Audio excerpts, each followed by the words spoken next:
आप देख सकते हो मेरे कार में थोड़ा सा एक्सीडेंट भी हो गया है, वो इसी रीजन की वजह से है। भाई ईवी लेने का मुझे लग रहा है बड़ा शानदार टाइम चल रहा है। आई एम 5'10" हाँ। ऑलमोस्ट हाँ। और ये आप स्पेस देखिए। मैंने 17 लाख रुपए खर्च किए इस गाड़ी पे, पर 2 चीजें थी जो मुझे नहीं मिली। ये फास्ट सेलिंग कार है उनकी, तो एटीट्यूड ये था डीलर का कि आप लोगे तो लोगे, नहीं लोगे तो फिर ठीक है आप चले जाओ। शी ऑलवेज से मम्मा और और तेज चलाओ और तेज चलाओ। 12,000 हर महीने आप बचा रहे हैं। बचा रहे। दोस्तों आज हमारे साथ में है MG की नई विंडसर ईवी और इसके ओनर भी साथ में हैं जो अपना एक्सपीरियंस हमारे साथ शेयर करेंगे। ये जो गाड़ी है ना, जब से लॉन्च हुई है इतनी तेजी से बिक रही है कि आते ही आते इसने नेक्सॉन और टियागो को पछाड़ के इंडिया की बेस्ट सेलिंग ईवी बन गई है। तो इसके ओनर हमारे साथ में हैं। वेलकम मैं करना चाहूँगा अनुज जी का और नुपुर जी का। Hello welcome. तो आपको ये भी बताना चाहूँगा कि इनके पास पहले से MG हेक्टर भी है। तो सर ये बताइए MG पर इतना भरोसा क्यों है? XUV 700 मैंने उसको भी चलाया, फिर MG हेक्टर को भी चलाया। इंजन शायद छोटा था बट आप कंफर्ट लेवल पे देखोगे तो MG Hector is much better than XUV 700। अब जो सवाल इस पर बनता है कि इंडिया में लोग अभी भी ईवी गाड़ी खरीदने से पहले थोड़ा सा घबराते हैं। हाँ जी। आपके दिमाग में क्या था, आपकी क्या रिक्वायरमेंट थी कि आपने इलेक्ट्रिक गाड़ी चूज की? हम भी पहले हाइब्रिड ऑप्शन ही देख रहे थे। ठीक है। उसके बाद जब हमारा एक लेकिन बजट कांस्टेंट भी था कि हमें 15-16 लाख तक का था हमारा। तो अब उसमें हाइब्रिड कार नहीं आ रही थी कोई भी। ठीक है। मारुति पे इतना भरोसा नहीं था, तो मैं ब्रीजा और ये सब जो आ रही हैं वो नहीं देख रहा था इतना। फिर हमने कहा कि चलो ठीक है ईवी की तरफ देखते हैं, बट ईवी से फिर डर भी लग रहा था कि रोज़ न्यूज़ आ रही है कि गाड़ी जल रही है, ये हो रहा है वो हो रहा है। फिर थोड़ा पढ़ना स्टार्ट किया, टेक्नोलॉजी रिवॉल्व हो रही है वहाँ पे, फिर आपके और किस किस तरह की बैटरीज आ रही हैं। फिर देखा कि इंफ्रास्ट्रक्चर किस लेवल पे गया है। लेकिन एक तरह से आपने क्या रिस्क लेके ही इसको खरीदा कि यार चलो देखा जाएगा? हाँ जी हाँ जी हाँ जी, ये तो था ये तो था। जब आप इस गाड़ी को लेने गए तो ईवी में क्या और कोई भी ऑप्शन देखे थे आपने? हमने कर्व देखी थी, नहीं समझ में आई थी इतनी ज़्यादा क्योंकि स्पेस की थोड़ी सी प्रॉब्लम थी, बट मेरे को बहुत अच्छी लगी थी। इसको नहीं अच्छी लग रही थी, उसका ओवरऑल देखने का लुक एंड एवरीथिंग वो उसको नहीं समझ में आ रहा था। मतलब मेरे को विंडसर शायद इसलिए ज़्यादा अच्छी लगी, एक तो we are family people and इसमें बहुत ज़्यादा स्पेस है कार में। सो एक छोटा बच्चा है 3 इयर्स का, सो वी जस्ट फील कि एक बच्चे के साथ काफ़ी सारा सामान हो जाता है। तो इसमें जो पीछे की स्पेस है जो बैठने के लिए, यू फील सो कंफर्टेबल। मतलब एक लॉन्ग राइड पे भी अगर आप जा रहे हो तो विद सो मच सामान यू आर हैविंग, तो उसके साथ आप इतने कंफर्टेबली जाते हो ना, जो मेरे को शायद और कार्स में ये फीचर बहुत ज़्यादा मिसिंग लगा। लाइक इससे पहले हमारे पास नेक्सॉन थी and we were feeling so much congested, but इस कार के साथ कभी वो फीलिंग नहीं आई। और इसमें एक रूफ है जिसकी वजह से इसको ओपन कर दो तो और ज़्यादा वाइड वाला फीलिंग जो आती है ना कि आप पहले स्विफ्ट यूज कर रही थी? हाँ जी। फिर आप हेक्टर पे Yes. शिफ्ट हुई? यस। तो पेट्रोल गाड़ी आप पहले यूज कर रही थी, अब Yes. सीधा ईवी पे आ गई हैं। कितना फर्क आपको लगता है, मतलब क्या ड्राइविंग में फील आता है? If I compare to Swift then both are automatic cars, हाँ। बट उसमें जब आप गियर चेंज करते हो ना तो आपको एक जर्क फील होता है। हाँ। और इस कार में वो चीज़ बिल्कुल भी नहीं है। आप एफर्टलेसली आप बस मूव कर रहे हो, आपको बिल्कुल फीलिंग नहीं आएगी कि गियर चेंज हुआ। This is the one of the best thing I think जो ऑटोमेटिक कार में है। देन ईवी मेरे को कभी पेट्रोल में वो एक साउंड हमेशा एक रहती है, हाँ, इसमें वो जो साउंडलेस वाली चीज़ है, एक हाँ। पीसफुली आप एक अपनी कार को ड्राइव कर रहे हो, वो सब कुछ फीलिंग आई silent थिंक बहुत ही अच्छी है। हम्म। एंड देन इस कार में बहुत ज़्यादा पावर है। Like my kid is always happy, she always say मम्मा और तेज चलाओ और तेज और चलाओ। तो वो जो फीलिंग है ना, वो मतलब आई डोंट थिंक मेरे को पेट्रोल में, हेक्टर में भी, मतलब Hector is a good car, but जो एकदम से पावर आ रही है ना इस कार में, वो मेरे को बाकी सब में मिसिंग लगी। ठीक है। आपकी डेली रनिंग क्या है और ठीक है। इससे आपको रियल वर्ल्ड में क्या रेंज मिल रही है? मेनली नुपुर चलाती है गाड़ी को और इसकी ऑफिस ऑलमोस्ट 25 किलोमीटर्स है हमारे घर से। तो डेली हमारा 50 किलोमीटर से वो हो गया। फिर स्कूल छोड़ के आती हैं कृषिका को, हमारी बेटी को, और लेके आना, तो ऑलमोस्ट 60 किलोमीटर्स के आसपास हो जाता है हर रोज? हाँ। डेली। मतलब रेंज कितनी मिल पा रही है? अभी तक हम पहली बार, ये अभी गाड़ी आई है 17% पे अभी है।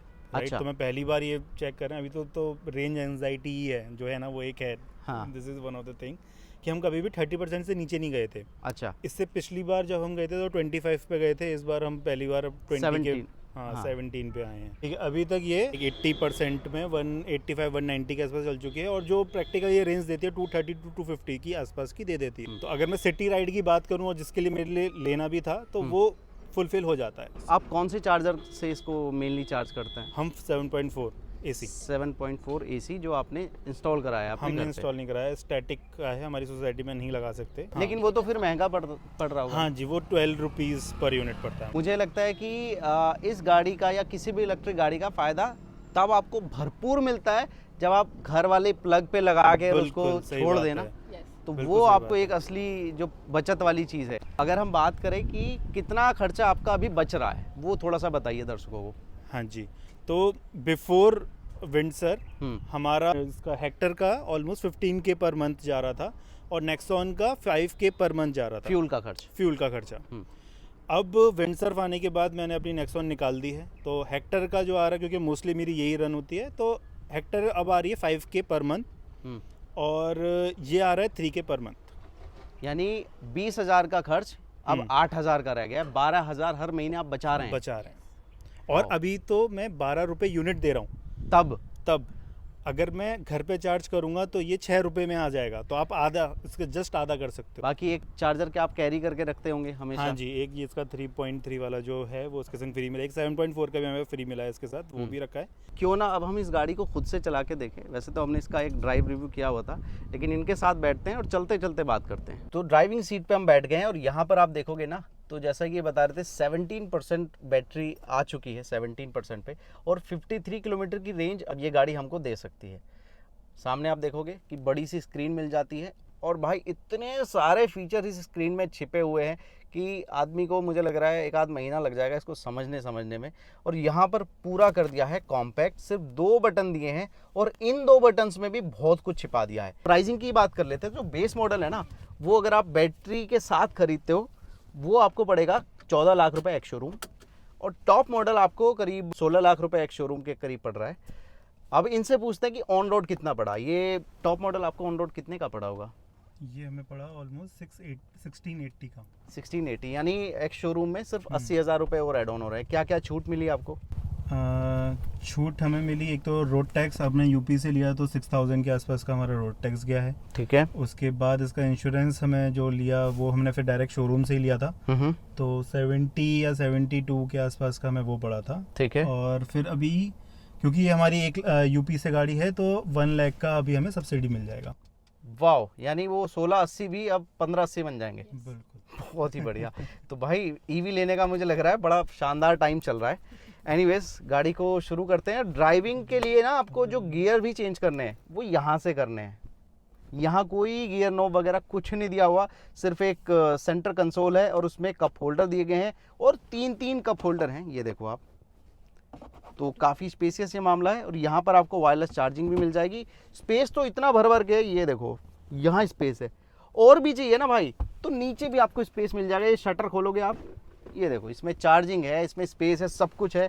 अपना जो ये बोल रही थी ना मैम की फैमिली के लिए गाड़ी चाहिए, बहुत सारा सामान रखना होता है, वो सब इसमें आ जाए। वैसे तो अभी कम ही चली है, लेकिन फिर भी सबसे लॉन्ग जर्नी पे आप कहाँ लेके गए होंगे? कितने किलोमीटर चलाई एक बार में?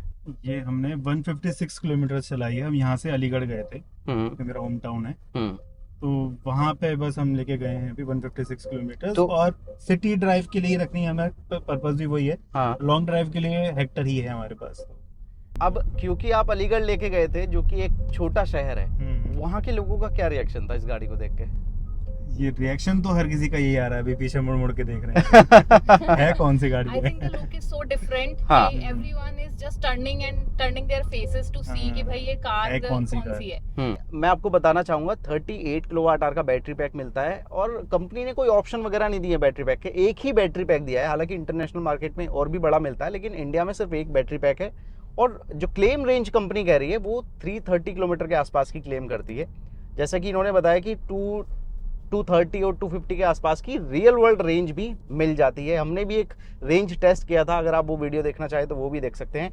बाकी पावर की अगर हम बात करें 136 PS की पावर देती है और अलग अलग ड्राइव मोड भी दिए गए हैं। ड्राइव मोड अगर आपको चेंज करने हैं तो या तो आप स्क्रीन से कर सकते हो, देखो यहाँ पर दिया गया है, ये रहे सारे driving mode. Eco plus, eco, normal and sports. Breaker पे भी अच्छा परफॉर्म करती है, आपको कोई बड़े से झटके महसूस नहीं होंगे, डिसेंट सी कंफर्ट आपको मिलेगा। स्पोर्ट्स मोड हम लगाते हैं, हल्का सा डिफरेंस आ जाता है स्पोर्ट्स मोड लगाते ही। हालांकि बहुत क्विक मैं नहीं बोलूँगा, बहुत ज़्यादा ऐसा नहीं है कि एकदम स्पोर्टी फील आ जाए, लेकिन जितना पंजा दबाओगे उतनी तेज़ी से चलेगी। अभी भी वैसे भी हम 4 लोग बैठे हुए हैं। तो मैं बात कर रहा था कि आपने बैटरी एज ए सर्विस का यूज़ नहीं किया। मैं आपको ये भी बता दूं दर्शकों को, भाई battery as a service MG लेके आई है फर्स्ट टाइम इंडिया में। तो उसमें क्या है, आप इस गाड़ी को खरीद सकते हैं without battery. I mean battery लगी होगी पर उसका आपको पेमेंट नहीं करना, उसका पेमेंट आपको किस्तों में करना है, EMI के रूप में। तो वो ऑप्शन आपको अच्छा नहीं लगा था? 2 जगह से क्यों लोन लेना है जब एक जगह से हो सकता है, और सेम रेट ऑफ इंटरेस्ट है, मतलब वहाँ पे भी ज़्यादा ही है बल्कि, राइट, बैटरी का। तो 2 जगह से करना क्यों है, एक जगह से ही तो सेम ही था। बट कंपनी तो कह रही थी कि अगर आप पूरी गाड़ी का EMI कराओगे तो वो ज़्यादा बैठेगा, और अगर आप बैटरी का अपने रनिंग प्लान से लोगे तो वो सस्ता बैठेगा। नहीं, वो सिविल स्कोर के ऊपर बहुत ज़्यादा चीज़ें डिपेंड हो रही हैं। अगर अच्छा। आपका 850 प्लस है, हाँ, तब तो शायद, हाँ, जो कि जनरली लोगों का नहीं होता है। बिल्कुल नहीं होता। बोलो कि 70% ऑफ जनता अगर जो क्रेडिट अपना कार्ड यूज़ करती है अच्छे से, तो उनका 750 टू 820 के बीच में रहता है। उनका हाँ। सबको 9.5 का ही है। मेरे ख्याल से वहाँ पे कुछ ऐसा फ़ायदा नहीं दिख रहा था कि हमें बस में जाना चाहिए या नहीं जाना चाहिए। Okay, battery as a service के रेट भी घटेंगे आपके सिविल स्कोर से? सिविल स्कोर से। ओह, पीछे की सीटों का कंफर्ट आपको कैसा लगता है भी मैं पूछना चाहूँगा, कितनी जगह आपको मिल रही है? जगह बहुत है। आप ये देखिए, एक फ्लैट आई एम स्पेस है 5'10" हाँ, ऑलमोस्ट, हाँ। और ये आप स्पेस देखिए। Under knee support is very good, space is very good. आप आराम से ऐसे बिल्कुल बैठ के जा सकते हो, कोई प्रॉब्लम नहीं आती है। प्लस रिक्लाइनिंग है यहाँ पे, तो और अच्छी बात है ये पूरा recline हो जाती 135 है। Degree recline. बिल्कुल, अब ये बन गया घर का सोफा। हाँ जी, हाँ जी। अगर हम चार्जिंग की बात करें तो आपने बोला आप स्टैटिक से जो सोसाइटी में लगा हुआ है उससे चार्ज कर रहे हैं। कितना टाइम लगता है उससे चार्ज करने में? कितने घंटे आप लगा के रखते हैं? लाइक हम मोस्टली कोशिश करते हैं कि कार जब 20% पे हो उससे पहले हम चार्ज कर लें। So it takes around 5 hours to charge if we use AC। तो 5 आवर्स आई थिंक आराम से हम लोग निकाल सकते हैं कार को चार्ज करने के लिए, and otherwise it is take 6 hours maximum to charge the car fully. और आपने इसको खरीदा जनवरी में, अगर आप इसको दिसंबर में खरीद लेती तो आपको 1 साल के लिए पब्लिक चार्जिंग फ्री मिलती। कोशिश तो हमारी भी इसी की थी। इस पूरा ध्यान हमारा इसी चीज़ पर था कि हाँ पूरे 1 साल की चार्जिंग फ्री मिल जाए। हमने हाँ। बुकिंग भी अक्टूबर में करवा दी थी, बट इतनी ज़्यादा सेलिंग कार हो गई है, इतनी ज़्यादा बुकिंग्स थी MG के पास कि वो हमें डिलीवर जनवरी में कर पाए। तो वो आपको ऑप्शन वो नहीं मिल पाया? नहीं, हमने पूरी कोशिश की है। आपको हमको बोलना मिल था ना जाए। भाई, हमारी क्या गलती। काश MG सुन लेती इतना। अगर हम चार्जिंग की बात करें तो मैं आपको एक टिप्स देना चाहूँगा, अगर आप उसको समझे तो। आप अपनी गाड़ी को प्लीज़ 10% से नीचे लाइए, ओकेजनली लाते रहिए। अगर हम उसको सिर्फ चार्जिंग रखेंगे ना कि 20 पे आई और हमने चार्ज कर दिया, लगातार चार्ज करते जा रहे हैं, डाउन पूरा नहीं कर रहे हैं, तो उसके जो सेल होते हैं वो इनबैलेंस हो जाते हैं। इसमें जैसे कि बहुत सारा तामझाम दे दिया है, सारे फीचर्स इस डिस्प्ले में डाल दिए हैं, बटन्स थोड़े से डिफरेंट हैं, तो आपको परेशानी हुई? Actually first thing is that हम MG हेक्टर ऑलरेडी ड्राइव करते हैं, ठीक है। तो we got use to it. हाँ, तो MG विंडसर हमारे लिए समझना काफ़ी आसान था। ठीक है।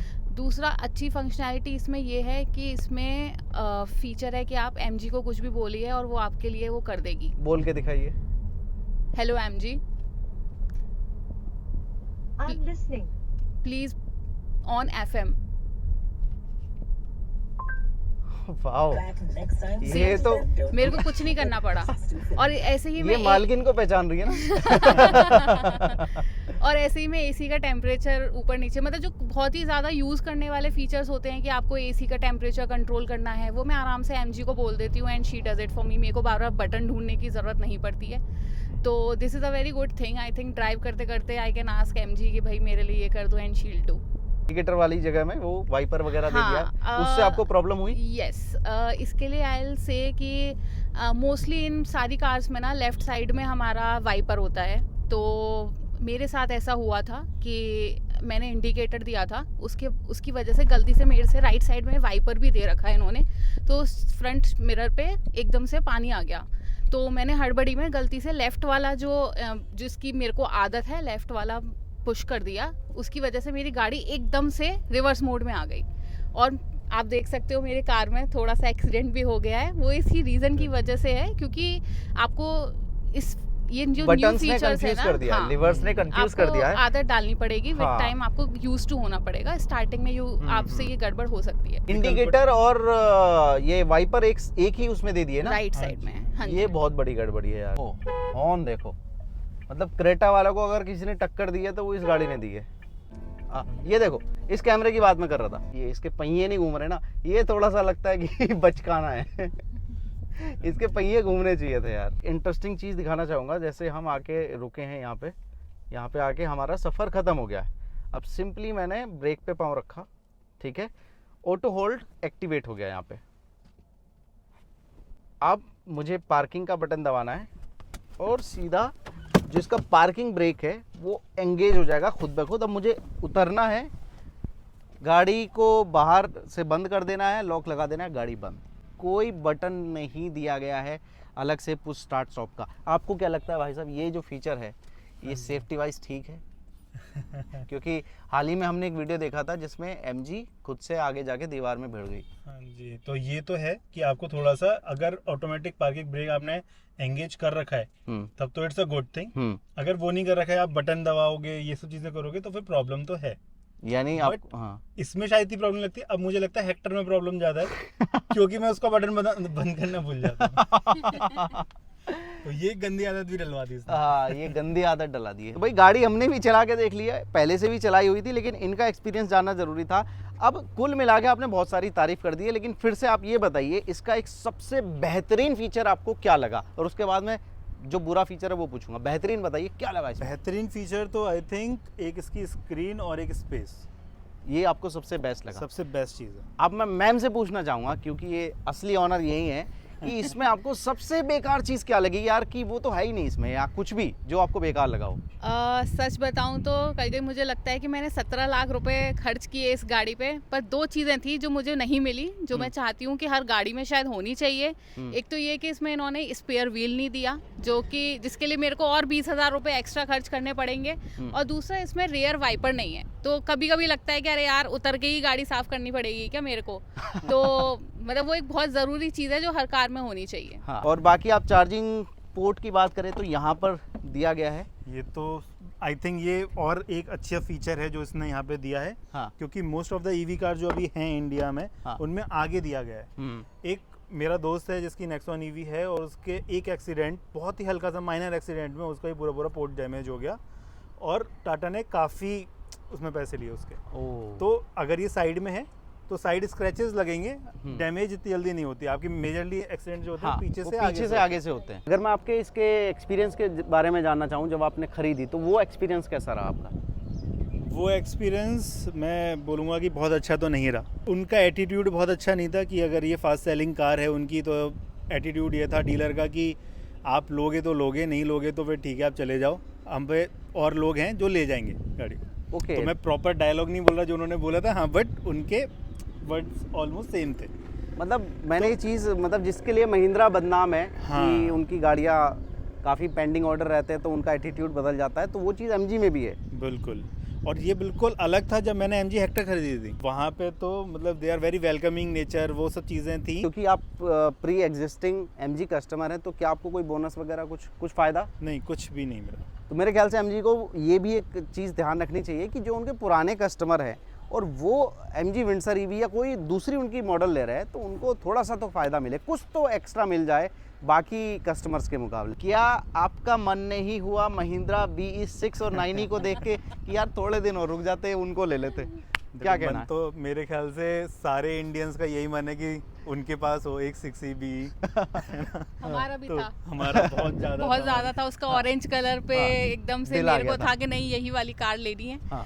बट मतलब जो हम उस बजट में चाहिए था, then we wanted a family car, जो हमें 6e में नहीं लगा, क्योंकि मेरे को लगता है वो थोड़ी सी कॉम्पैक्ट कार है, और उस कंपैरिजन में मेरे को MG ज़्यादा अच्छी लगी। प्लस बजट में मेरे को लगता है कि 17 लाख, मतलब 15 लाख का बजट जो हमारे पास था, उसमें if we are getting 17 lakh में MG Windsor, then I think it is a very good option. Service, क्योंकि आप एक करा चुके हैं, उसका क्या एक्सपीरियंस रहा? पहली सर्विस में क्या क्या हुआ? MG I think is very good. अभी तो नॉर्मल चेकअप होना है। एक तो मैंने उनसे बोला था कि मेरे को बैटरी पैक, दोनों बैटरी पैक, एक आगे है और एक प्राइमरी नीचे है, दोनों बैटरी पैक की मेरे को हेल्थ के आप बना Check के दिया, तो करके उन्होंने दो। पूरा स्कोर कार्ड बना के दे दिया, हाँ। Which is a very good thing. मुझे नहीं पता टाटा देता है या नहीं देता, महिंद्रा देता है या नहीं, तो बाकी तो फिर शायद सब चीज़ें बस टॉप अप हुई थी। तो आप खुश हैं बेसिकली एमजी की हाँ। सर्विस से? हाँ, हमारे एम- पास MG हेक्टर भी है, तो हमने मतलब it's been more than 1 year कि हमारे पास MG हेक्टर है, तो कभी भी हमें सर्विस से रिलेटेड कभी भी प्रॉब्लम नहीं हुई। They are just a call away, बस हम बुक कर देते हैं, वो हमारे घर से आके कार को ले जाते हैं। भाई ये और- पैसे लेके वीडियो बिल्कुल नहीं बनाया है, बिल्कुल जो सच्ची बोल रही हो ना। यस, हाँ, बिल्कुल। पैसे वैसे का हम बस मामला नहीं। कॉल करते हैं, MG वाले आते हैं, वो कार ले जाते हैं और वापस घर आके ड्रॉप कर देते हैं, और time to time they give us the status कि आपकी कार के साथ क्या हो रहा है। So this is a very good thing, like हमें कोई टेंशन नहीं लेनी इस चीज़। आप बाकी यूजर्स को क्या बोलना चाहेंगे? उनको ईवी पे शिफ्ट हो जाना चाहिए या किन को होना चाहिए, किन को नहीं होना चाहिए? किसे ईवी खरीदनी है? ईवी अभी भी मैं सोचता हूँ कि आपकी प्राइमरी कार तो नहीं बन सकती है, ठीक तो है। अगर आपके पास एक कार है आइस में, दूसरी आप एक ईवी कार ले सकते हो, क्योंकि अभी भी बहुत ज़्यादा प्रॉब्लम है इंडिया में इंफ्रास्ट्रक्चर लेवल पे। शायद गवर्नमेंट को एक ध्यान देना चाहिए कि छोटे छोटे शहरों में, छोटे छोटे कस्बों में जो रेलवे स्टेशन हैं, जो बस स्टैंड्स हैं, एटलीस्ट वहाँ पे आपको चार्जिंग स्टेटस की वो देना चाहिए स्टेशन की। मतलब अगर मेट्रो में आपको चलाना है, मेट्रो सिटीज में, तो आप तो ले it's सकते हो। So it is a very good option. हाँ, बाकी अगर आप सोच रहे हो कि एक ही गाड़ी लेनी है, वही मैं ईवी ले लूँ और उसमें भी रेंज टाइट वाली हो, तो फिर आप थोड़ा नहीं। सा कहीं ना कहीं तो आपको प्रॉब्लम आ ही सकती है। और ये था इनका रिव्यू, इनका ऑनरशिप रिव्यू इस MG विंडसर ईवी के बारे में, ताकि अगर आप भी इसे खरीदने का प्लान कर रहे हो तो आपको आइडिया हो जाए कि जो खरीद चुके हैं वो खुश हैं या नहीं। थैंक यू भाई, थैंक यू मैम। उसकी वजह से मेरी गाड़ी एकदम से रिवर्स मोड में आ गई।